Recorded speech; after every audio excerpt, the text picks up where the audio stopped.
महायुद्ध के आहट की। ईरान को पता है कि इजरायल आज नहीं तो कल जवाबी हमला जरूर करेगा, इसीलिए खामनेई ने अपनी पूरी फोर्स को अलर्ट पर रहने का आदेश दे दिया है। खामनेई ने इजरायल के हमले के बाद उसे जवाब देने के लिए 2 पैरामीटर तय किए हैं। पहला कि इजरायल के हमले में ईरान को कितना जान माल का नुकसान पहुंचता है, और दूसरा ये कि इजरायल ईरान के किन ठिकानों को निशाना बनाता है।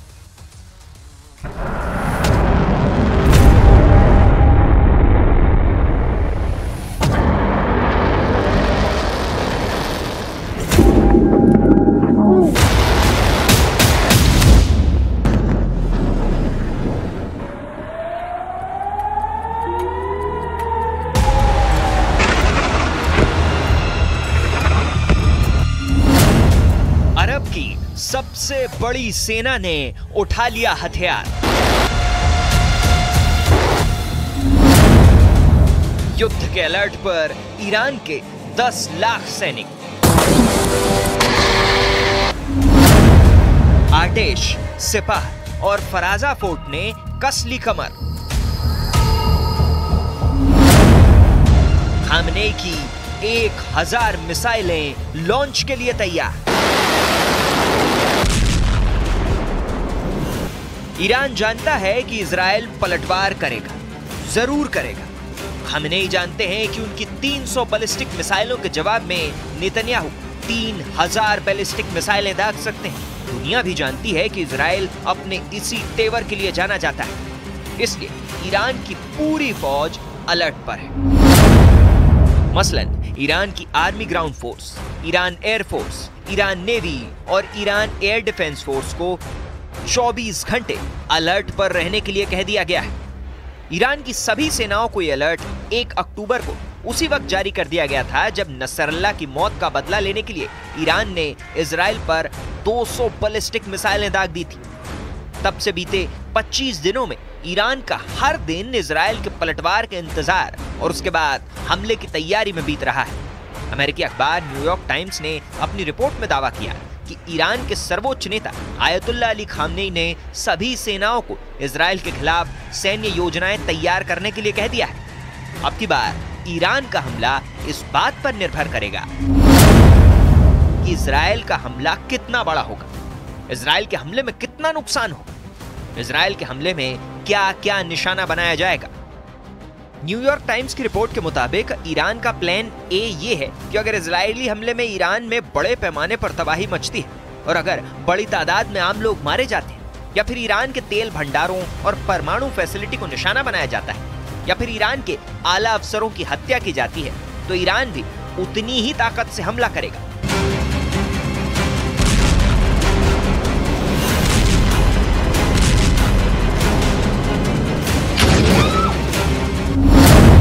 इजराइल पर एक साथ 1000 बैलिस्टिक मिसाइलों से हमला होगा।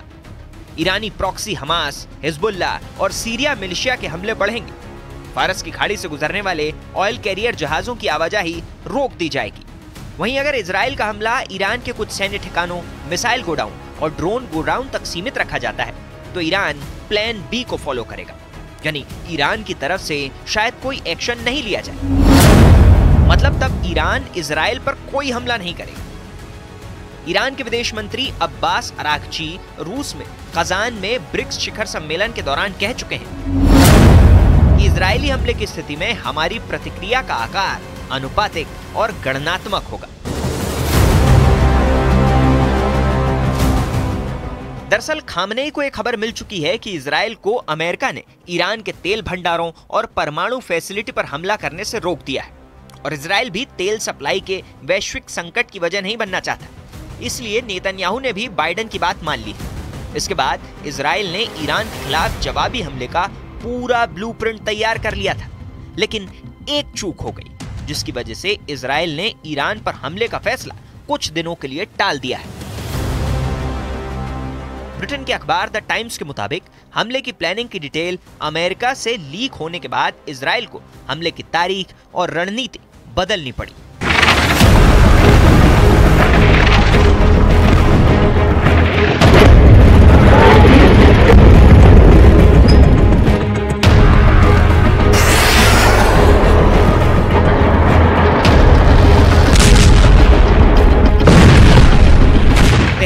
हमले की प्लानिंग अमेरिका से किस हद तक लीक हुई है ये इजराइल को भी मालूम नहीं। इसलिए इजराइल को शक है कि शायद हमले की प्लानिंग की डिटेल ईरान को मिल गई हो और वो पहले से अलर्ट है। ऐसे में ईरान पर हमला करके भी इजराइल को वो हासिल नहीं होगा जो वो करना चाहता है।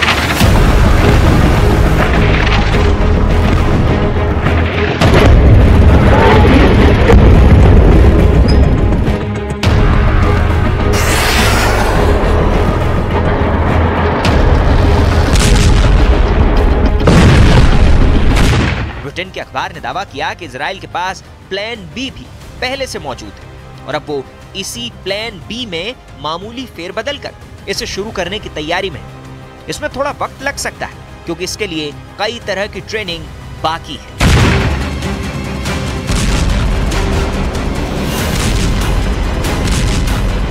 हालांकि ये बात दुनिया के गले नहीं उतर रही कि हमास के 10 रॉकेट के जवाब में 100 मिसाइलें दागने वाला इजराइल ईरान की 300 बैलिस्टिक मिसाइलों की मार झेलने के बाद भी अब तक चुप क्यों बैठा है।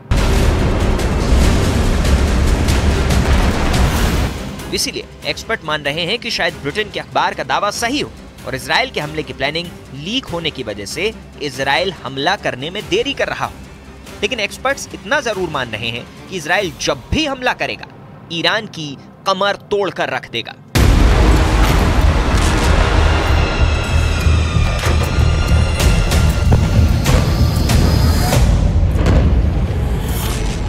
खुद इजराइल के रक्षा मंत्री योव गैलेंट भी कह चुके हैं कि जब इजराइल ईरान पर हमला करेगा तब दुनिया को पता चलेगा कि इस हमले के पीछे कितनी तैयारियां थी। इजरायली रक्षा मंत्री की बातों में दम इसलिए नजर आता है क्योंकि हिजबुल्लाह का जो ऑपरेशन इजराइल ने किया है उस ऑपरेशन की तैयारी कई सालों से चल रही थी। हिजबुल्लाह के लड़ाकों के पेजरों में धमाका कैसे हुआ ये अभी भी दुनिया के लिए अबूझ पहेली है। अभी तक किसी को समझ नहीं आया कि इजराइल ने इस मिशन को कैसे अंजाम दिया।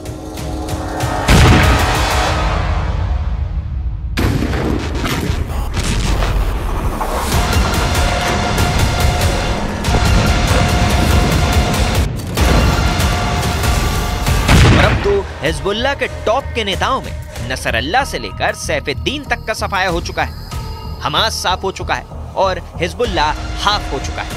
अपने इन दो प्रॉक्सी की हालत देखते हुए भी ईरान ने इजराइल पर हमला करने का जो जोखिम उठाया है उसका खमियाजा उसे किस रूप में और कितने बड़े पैमाने पर भुगतना पड़ेगा ये तो इजराइल के हमले के बाद ही पता चलेगा।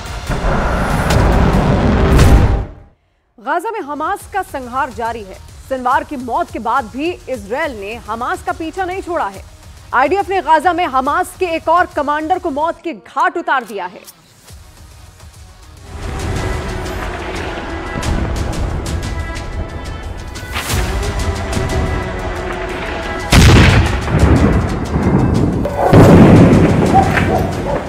खान यूनुस का कसाई खत्म हो चुका है। हमास ईंट दर ईंट बिखर चुका है। लेकिन फिर भी इजराइल का गुस्सा कम नहीं हुआ है। इजराइल अब तक 7 अक्टूबर 2023 की तारीख को नहीं भूल पाया है। इजरायली फोर्स अब भी 7 अक्टूबर के गुनहगारों को ढूंढ ढूंढ कर जहन्नुम पहुंचा रही है। अपनी जान बचाने के लिए हमास के लड़ाके बिलों में छिपे हुए हैं, खंडहरों में दुबके हुए हैं, लेकिन फिर भी इजराइल की आईडीएफ उन्हें खोजकर मौत के घाट उतार रही है। मारा गया 7 अक्टूबर का एक और गुनहगार। आईडीएफ ने नुकवा कमांडर को उतारा मौत के घाट। 7 अक्टूबर के दिन कत्लेआम मचाने का आरोप। यह है इजराइल का वो मोस्ट वांटेड जिसकी तलाश इजरायली फोर्स को 7 अक्टूबर 2023 से ही थी। और अब साल भर से ज्यादा की जंग के बाद इजरायली फोर्स को बड़ी कामयाबी मिली है। इजराइल ने हमास के नुकबा फोर्स के कमांडर को मौत के घाट उतार दिया है। हमास के इस कमांडर का नाम अबू इतवी है। अबू इतवी हमास के सेंट्रल कैंप ब्रिगेड की अल बोरीज बटालियन में नुकबा कमांडर था और यह 7 अक्टूबर को दक्षिणी इजराइल पर हमले में शामिल था। खास बात यह कि हमास का यह कमांडर गाजा पट्टी में UNRWA के लिए भी काम करता था। मोहम्मद इतवी को जुलाई 2022 से UNRWA की तरफ से नियुक्त किया गया था। הערב אנחנו מאשרים כי בתקיפה משותפת של צה"ל ושב"כ חיסלנו אתמול את מחבל הנוח'בה שפיקד על הטבח במיגונית רעים, בה נרצחו וממנה נחטפו ישראלים, בהם נערות ונערים שהיו במסיבת הנובה.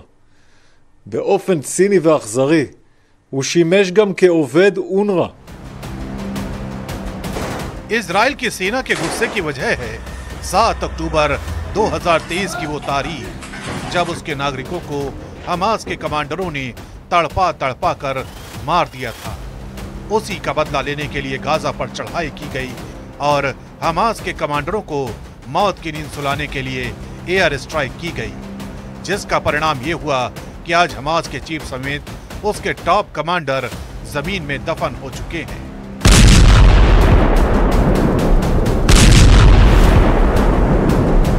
इजराइल की सेना ने हमास चीफ याहिया सिनवार समेत उसके टॉप कमांडरों को ढेर कर दिया है।